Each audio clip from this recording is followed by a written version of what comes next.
Assalamualaikum warahmatullahi wabarakatuh. Nama saya Muhammad Riki Al-Hafiz dengan NIM 235255058. Di kesempatan kali ini saya akan membacakan tentang tugas akhir saya yaitu dengan berjudul Perancangan dan Pembuatan Alat Penggiling Kacang Tanah dengan Metode Reverse. Di lembar pertama ini adalah bagian cover, lalu di halaman persembahan ada halaman persembahan, halaman moto, kata pengantar, kata pengantar atau ucapan terima kasih. Lalu di abstrak. Di abstrak ini saya masukkan yaitu penelitian bertujuan merancang alat penggiling kacang tanah berbasis motor listrik untuk meningkatkan efisiensi UKM. Alat ini dapat menggiling 1 kilogram kacang dalam 1 menit 58 detik dengan hasil yang sesuai kebutuhan. Dengan kata kunci UKM, penggiling kacang tanah, motor listrik, reverse engineering, dan tanaman pangan, keamanan pangan. Lalu selanjutnya ada daftar isi yang menunjukkan struktur laporan, meliputi pendahuluan, tinjauan pustaka, metodologi penelitian, hasil pembahasan, dan penutup. Lalu ada daftar tabel dan daftar gambar. Di bab 1 pendahuluan, yaitu ada 1.1 latar belakang. Di latar belakang ini, saya itu menjelaskan tentang kendala UKM terkait proses manual penggilingan kacang tanah.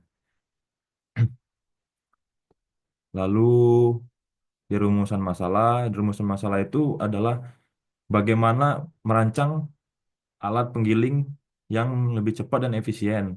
Dan di rumusan masalah ini ada apa sih hal-hal yang harus dipikirkan sebelum merancang alat tersebut. Lalu di batasan masalah, di batasan masalah ini adalah apa saja yang harus dipersiapkan dari membuat alat tersebut seperti di ini ada 10. Lanjut ke tujuan penelitian. Tujuan ini saya memasukkan tujuan saya yaitu ada 4, mengetahui alat yang dibutuhkan yang sesuai dengan kebutuhan pelanggan. 2, mengetahui konsep desain alat yang sesuai dengan kebutuhan pelanggan. 3, memahami sistem kerja dari alat tersebut. 4, mengetahui seberapa efektif alat tersebut pada saat menempati ruangan. Manfaat penelitian atau perancangan. Manfaat itu eh, bi- saya memasukkan itu untuk tujuannya membantu UKM untuk meningkatkan produktivitas mereka. Lalu ini ada sistematika penulisan dan masuk ke bab 2 kajian pustaka. Di kajian pustaka ini nih saya menjelaskan dari referensi-referensi saya itu yang saya dapat dari jurnal-jurnal sebelumnya dan penelitian-penelitian terdahulu. Lalu lanjut ke dasar teori.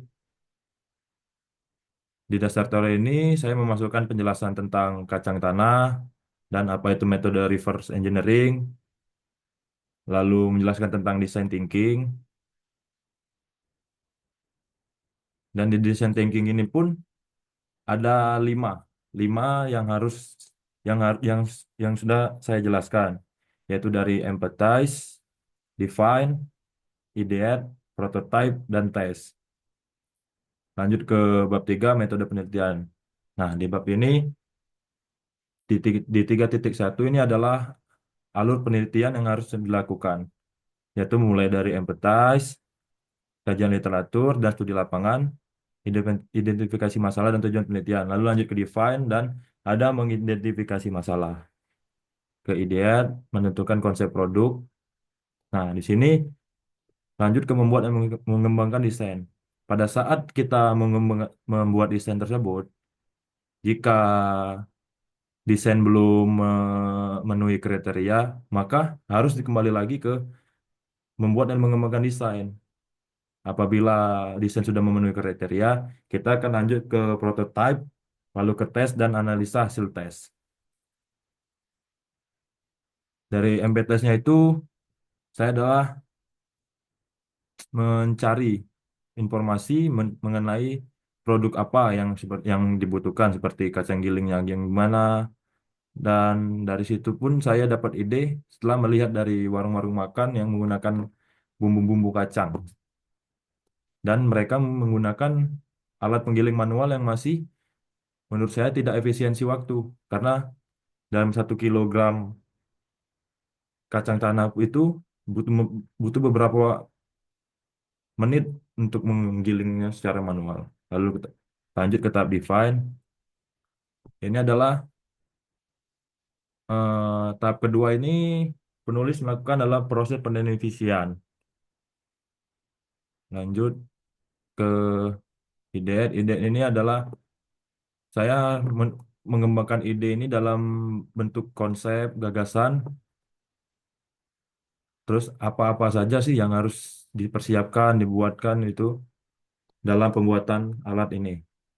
Nah, di tahap prototype. Prototype ini adalah tahap pembuatan. Prototype ini adalah tahap pembuatan dari ide saya tadi, mulai dari desain tadi yang dibuat ke bentuk asli atau bentuk nyata. Setelah bentuk itu, setelah alat jadi, kita harus tahap kelima. Di tahap kelima ini adalah tahap pengujian atau tes. Jika dari hasil dari tes ini sudah memenuhi kriteria, maka alat tersebut sudah jadi. Jika belum ya kita harus kembali lagi ke tahap awal dan dari desain lanjut ke ideat dan prototype. Nah, di sini di 3.2 adalah peralatan dan bahan yang digunakan. Di alat penggiling kacang manual, besi hollow, dinamo listrik, Arduino, saklar on-off, kabel dan kepala colokan, puli, fan bel, mur dan baut, bol listrik, kunci pas ring, gerinda, las listrik, dan laptop. Lalu di halaman 17 ini adalah daftar pustaka dari referensi-referensi yang saya cari di internet. Sekian presentasi dari saya. Lebih kurangnya saya mohon maaf. Assalamualaikum warahmatullahi wabarakatuh.